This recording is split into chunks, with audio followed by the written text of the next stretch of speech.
Otra vez empezamos entonces, güey, es la tercera vez. Bienvenidos al episodio 9 de Hitsville. Yo soy Marte. En esta ocasión queremos hablar del rock revival de los años 2000. Finalmente este show ha llegado a su objetivo original de hablar del rock de nuestra juventud. Aquí está conmigo mi amigo Osvaldo. No es que lo encerramos demasiado. Muchos de los contextos de los que hemos hablado principalmente en los últimos 2 episodios y han sido mucho de estudio, no es que en este no nos hayamos preparado, pero tenemos mucho más que decir a partir de lo que vivimos. El impacto que tuvo esa explosión del rock, bueno, ese boom de rock, el primer lustro del año 2000, ese impacto hizo que tomáramos ciertas decisiones que si las vamos al para entonces corto plazo, sí fue agarrar cada quien su instrumento y tratar de hacer rock y también seguir apegado al ritmo hasta pues en un largo plazo para entonces pues hacer este programa, por ejemplo. Exactamente, esas las cosas que vivimos en esa época nos llevaron a tomar decisiones que nos llevaron hasta acá, ¿no? A querer hablar de rock. Hay personas que dicen que a finales de los años 90 el rock se moría y que ya no había nada interesante en el rock. La opción estaba entre boy bands,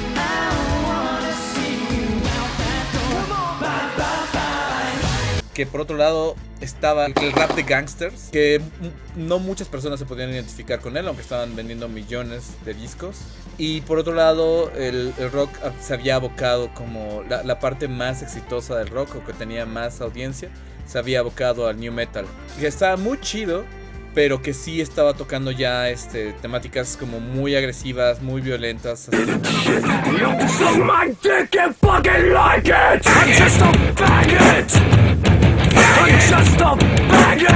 Que yo siento que tal vez avanzaban artísticamente, pero comercialmente no iban a tener como un fruto que pudiera perdurar.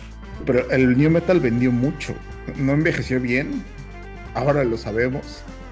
O pues sí, para entonces fueron bandas que vendieron muchísimo. Sí, pero creo que el punto bueno del new metal es que tenía un sonido muy particular que además no se vio de nuevo, ¿no? No se repitió así. Y tiene su propia identidad y creo que eso es como loable. Bueno, para el final de los años 90 el rock estaba súper nichado, como tú dices. Mucha gente le seguía chillando a Nirvana, le seguía pidiendo a Pearl Jam que sacara por fin otro buen disco a partir de su primer disco y a partir de su Unplugged, que es su primer disco pero en Unplugged, pero que no es Unplugged. Pearl Jam es una banda sobrevalorada, pero después podemos hablar de eso. Y pues por otro lado teníamos el new metal, y también estábamos consumiendo muchísima música plástica. El happy punk, que estaba súper tonto, al principio parecía chistoso.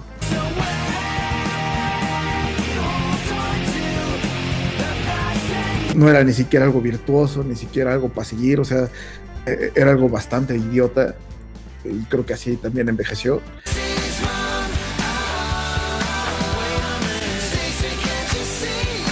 Y o sea, llegó a ese punto en que era demasiado adorno, era difícil seguir desde algo como el new metal, que era demasiado ruido y meter más instrumentos y además sobreproducir los instrumentos, a ir al siguiente paso que puede ser el happy punk, que pues sí, o sea, tal vez no estaba demasiado producido, pero era pues música muy sin sentido. Pues yo creo que sí, difícilmente para una persona puede decir que le gustaran las dos cosas y que pues se podía sentir súper identificado con las dos cosas. Hasta que llegó el 2001, en que creo que todo esto llegó a un punto en que no podía irse más para allá. Lo que hizo la música, lo que hizo el rock fue retraerse. Desde el tanto extremismo a radicalizarse. Cuando salió el Easy Seat. Y es un buen momento para hacer el espacio promocional. Y recuerden que seguimos en Hitsville. Estamos tratando de construir este espacio donde hablamos de música de un modo más honesto, o lo más honesto que podemos, con un conocimiento deficiente, pero con muchas ganas. Y con un asistente de Facebook que no nos hace caso. Una disculpa por ello.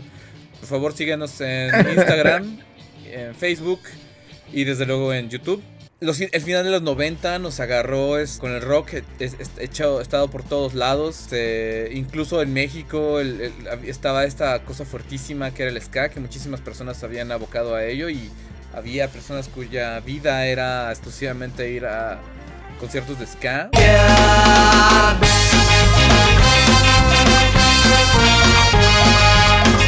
personas que ahora niegan que les gustaba el ska, güey. Exactamente. Resulta que había en Nueva York una partida de millonarios que tenían hijos. Un día decidieron que querían tocar música de rock. Entonces Julián Casablancas, que era un hijo de estos millonarios, conoció en Suiza a otro hijo de esos millonarios, a Albert Hammond Jr. Y unos años después dijeron, ¿sabes qué? Vamos a vivir en Nueva York, que nuestros papis nos paguen un departamento millonario, a vivir la vida loca, a hacer una banda de rock. Y entonces ahí se juntaron como con otros amigos de hijos millonarios para componer uno de los discos más importantes de rock de todos los tiempos, ¿no? Que para ser honesto, ese sonido, la verdad, no sé de dónde vino, no sé a quién se le ocurrió.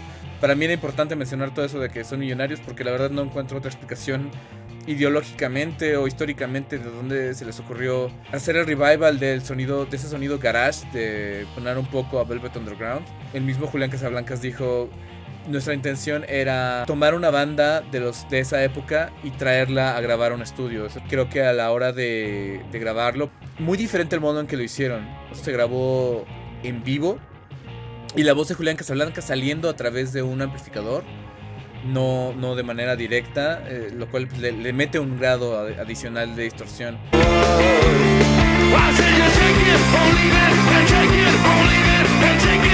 Incluso el productor llegó a admitir que algunas de las tomas que quedaron más sucias fueron justamente esas las que eligieron. Entonces, haciendo el disco de un modo que obviamente tenía años que ya no se grababa un disco en vivo, es decir, todos tocando al mismo tiempo. Y eso le dio pues una categoría extra, subió la categoría de ser un disco de una banda de niños ricos, fue un objeto de arte al poder hacer las cosas de un modo y decidir hacerlas de otro. Vemos que los motivos de los Strokes no son muy claros. No son muy claros. Con todo este empuje y este privilegio del cual acabas de exagerar, pero sí era un privilegio definitivamente de poder grabar un disco. Sí, o sea, sabemos quién es Albert Hammond y todo, o sea, déjame ir a mi refugio en Aspen, digo, en Suiza, güey, y ahorita vengo. No vinieron a hacer definitivamente a la contracultura, güey, ni mucho menos, ¿no? Irse un poco más a lo simplista, un sonido que, como acabas de decir, que como se grababa de pasarlo por un amplificador distorsionado, podría parecer sucio. Sin embargo, considerando la sobreproducción de los 90s, esta decisión de bajarle al reverb, bajarle al chorus, bajarle al delay, a muchas personas fuera muy aceptable este sonido de los Strokes. Yo me acuerdo haber visto la primera vez que escuché a los Strokes, me acuerdo que vi el video de Last Night.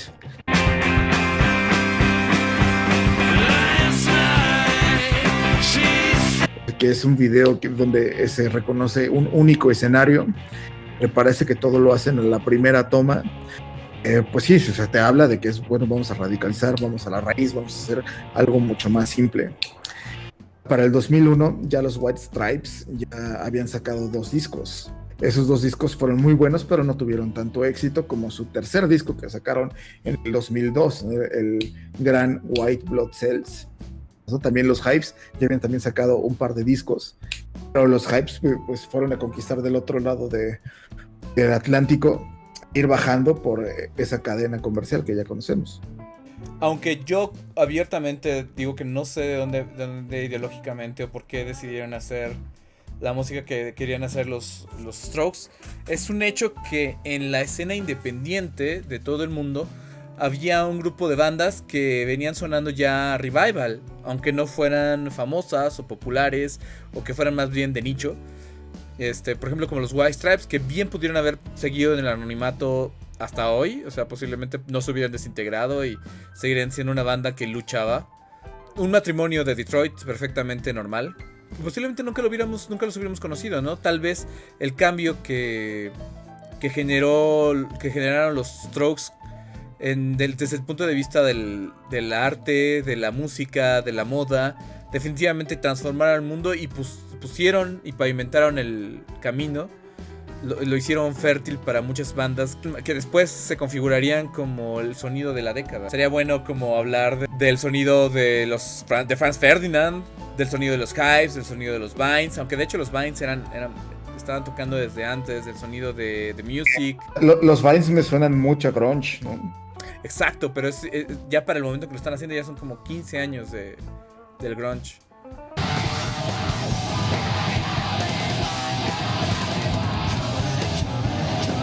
Aquí hay ciertas bandas que me suenan mucho a lo que surgió en Nueva York, ¿no? Del protopunk, como los Modern Lovers, como Television, como Velvet Underground, los Stooges, ¿no?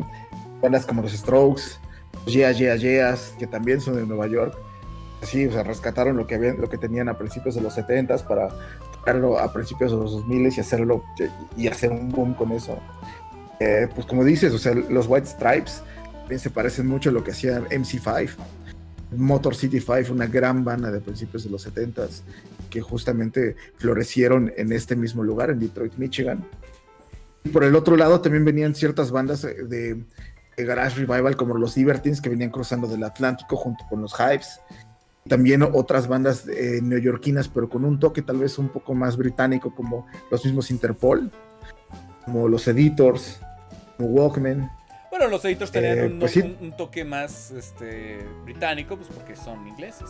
como los Libertines o como como los mismos, como Interpol, güey, que la mitad de la banda también son ingleses, ¿no? Tal vez por eso tengan un toque británico. ¿La mitad de Interpol son ingleses? O sea, ¿por qué no te refieres a Paul, güey? Paul prácticamente, Paul, hermano, ya eres mexicano. Y bueno, tengo tantos amigos aquí, me gusta mucho la comida, me gusta la ciudad. Y los shows aquí siempre son muy especiales. O sea, bueno, ahorita ya sabemos que Paul Herman ya es mexicano, comes en el Vips, en el Tox y te gustan los tacos de suadero. Pero sus orígenes son en Inglaterra, güey. De verdad, no tenía idea. ¿Quién más es inglés? Neil Kessler. ¡Wow, güey! ¡Wow! Lo mismo de Rapture o incluso Block Party, güey, se parecen un montón a lo que hacía Gang of Four o Public Image LTD o incluso Wire, ¿no? Sí, ajá, ¿sabes qué? Déjame tomar este momento como para decir justamente eso, ¿no? Que aunque tú digas que no, que aunque tú, Osvaldo, digas que no, yo siento que el crecimiento de la cultura post-punk y de ese sonido construyeron una variedad, un abanico de géneros y de sonidos del cual pepenaron, del cual abrevaron, para decirlo de un modo menos feo, muchas bandas de los 2000, o sea, agarraron pedacitos de aquí y de allá, de bandas que en ese momento, que a principios de los 2000 eran básicamente desconocidas, para construir un nuevo sonido, ¿no? Y justamente darle forma a los sonidos de sus propias bandas. Franz Ferdinand contesta la pregunta de ¿qué pasaría si Gang of Four fuera más pop? Your kiss so sweet, your sweat so sour.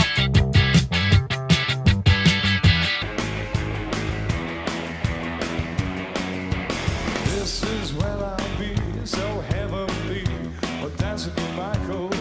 Yo considero el pico del revival, o sea, ya que presentamos todas estas bandas, cómo pudieron sacar sus primeras producciones entre el 2001 y el 2002, incluso algunas hasta el 2003. Yo considero que el pico de este sonido fue en abril del 2003. Que tenemos que en este mes dieron dos de los mejores discos que se hayan producido en este primer lustro. Tanto el cuarto disco de los White Stripes, Elephant, que es un señor discazo, como el primer disco de los Yeahs.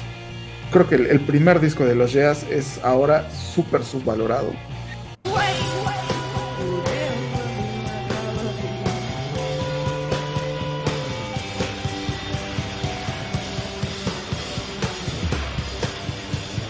Lo que hicieron estos chavos de parecerse muchísimo a lo que se hacía en Nueva York en los 70s, hacer mucha de la estética de Exhusión de Banshees, pero es un señor discazo. Siento que me gusta mucho ese disco, pero siento que nada es mejor que su segundo disco.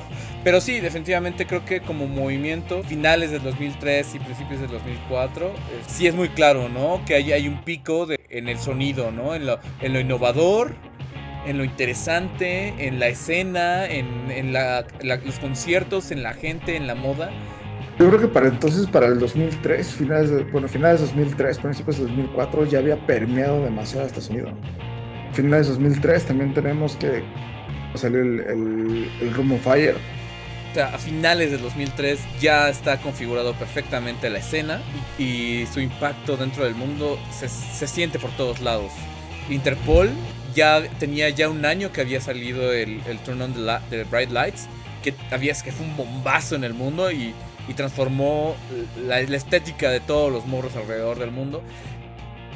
Sí, pues o sea, solo quiero decir eso, ¿no? Que probablemente el pico sea ese final de 2003, principios de 2004 y o sea, si nos agarras con ganas, a lo mejor